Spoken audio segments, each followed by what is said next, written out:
Hey campers, this is Matthew Steele with Camping Stick Kids, and today I'm going to show you how to make a cardboard maze right at home.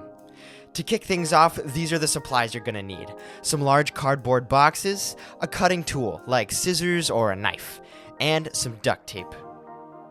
For step 1, cut each box open so it lays flat in a large rectangle. Stand the rectangles up on their long sides to form walls. Use the bottom flaps of the boxes as feet to help the walls stand up straight.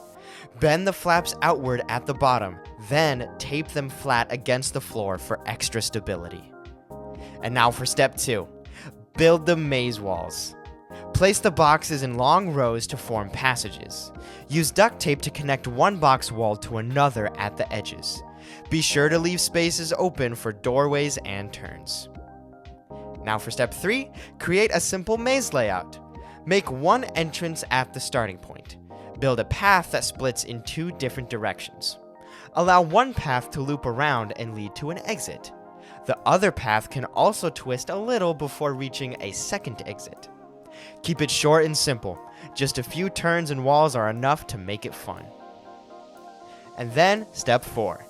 Use extra boxes that have been cut flat as rooftops. Lay them loosely across the top of the maze or tape them down. Campers ages 5 to 8 should be able to crawl comfortably through the maze. And last but not least, step 5. Enjoy your homemade maze. Use it for relays, search and finds, hide and seek, and much more.